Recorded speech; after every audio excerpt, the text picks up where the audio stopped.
I have chosen to analyze a text, and the text is called Time's Up, and it's made by a movement of the same name. It was made the 1st of January 2018, and the movement made this text as a means of expressing their frustration and anger in relation to how women are, in their view, treated badly and harassed by especially men in the workplace. Mainly men, as far as I could understand from the article. And the movement represents over 1,000 women who have supported this specific movement.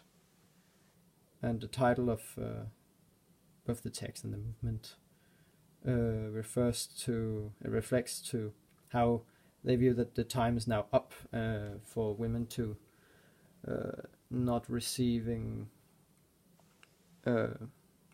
receive social justice in society, and that now is the time for women to get equally paid, get equal representation on every job, and so on. I'm not going to discuss whether or not their views are right or wrong. I'm only going to analyze thoroughly how they argue what they're saying, and how they present themselves in this article. So I'm not going to discuss, I'm going to analyze what they're saying, how they're saying it. And the article begins by saying, "Dear sisters," and by doing this article makes it very clear that it revolves around women and not around men. And it also sort of alienates men, because it's not this. You read this and then you understand that this text is not made for them. It's made for women. Yes.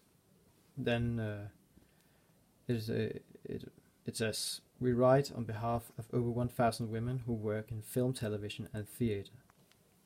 And by stating this, the text appeals with ethos in the beginning, and I believe this because it sort of underlies it's a sort of message that they're saying that we have many people who support us, and therefore you should we are reliable, therefore you can trust us in what we're saying, because many people believe in what we believe.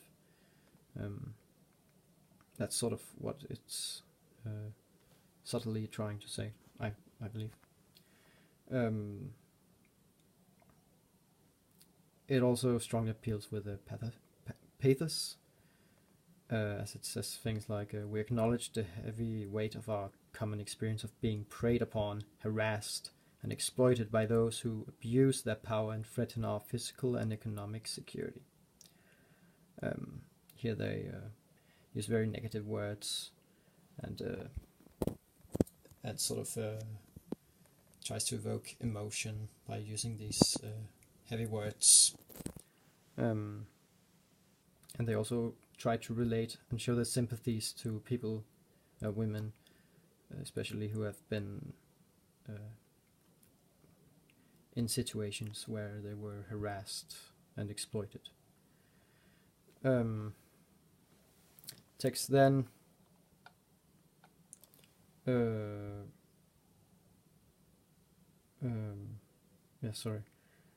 The text then refers to the fact that they can use freedom of speech and the empowerment of many modern platforms to amplify their voices and to be heard. And they state this by saying, "We also recognize our privilege and the fact that we have access to enormous platforms to amplify our voices." And here they also use ethos again by stating that they have done what they can do in order to make women's voices heard, and that they fight for them, and they have more credibility by saying that we have experience by doing this, so you should listen to us, sort of thing. In the next segment, they appeal to the reader's emotions again, and they use a repetition by repeating the phrase "to every," And this is a rhetorical method in order to empower your statement. So they say, to every woman employed in agriculture who has had to fend off unwanted sexual advances from their boss, every housekeeper who has tried to escape an assaultive guest, every janitor trapped nightly in a building with a predatory supervisor, every waitress grabbed by a customer and expected to take it with a smile. And it goes on like this for the entire segment. And this is sort of empowering their statement in a rhetorical manner. Yes. And in the following segment, the text explains that they want all survivors of sexual harassment to be heard and believed. By using words like survivors, they emphasize that this is a very serious issue in our society, and it even kills some people by saying survivors. And besides this, they want to they state that they want to strengthen women and help help them in low-wage industries where they are especially vulnerable to gender-based violence and exploitation. In the following segment, the text argues that most centers of power lacks females, and as a consequence of this, women are more ripe for abuse and harassment. By using these negative words, we can truly see that the text appeals to the reader's feelings once more. We seek equal representation, opportunities, benefits, and pay for all women workers, not to mention greater representation of women of color, immigrant women, and lesbian, bisexual, and transgender women, whose experiences in the workforce are often significantly worse than their white, cisgender, straight peers.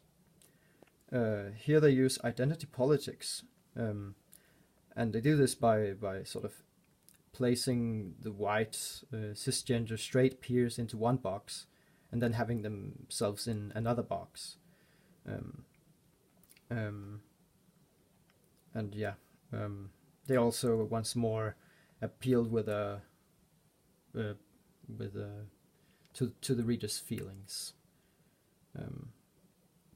by using these strong words.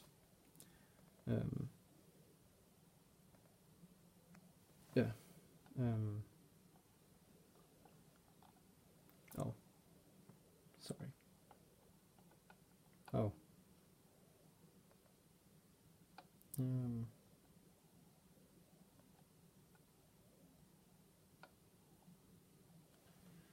Okay. Yes, sorry. In the following segment, the text thanks their supporters for forcing this conversation about sexual harassment in the workplace, and the end stating that harassment too often persists because the perpetrators and employees never face any consequences. This is often because survivors, particularly those working in low-wage industries, don't have the reasons to fight back by consequently referring to the victims of sexual harassment as survivors. The text both empower them by making them seem more strong, as a survivor is seen as someone who's endured something hard, and thus making them strong. And this also sort of plays a victim card mentality, where they explain that women are a victim of these harassments, and so you have more sympathy with them because they are victims. So they're both survivors and victims at the same time.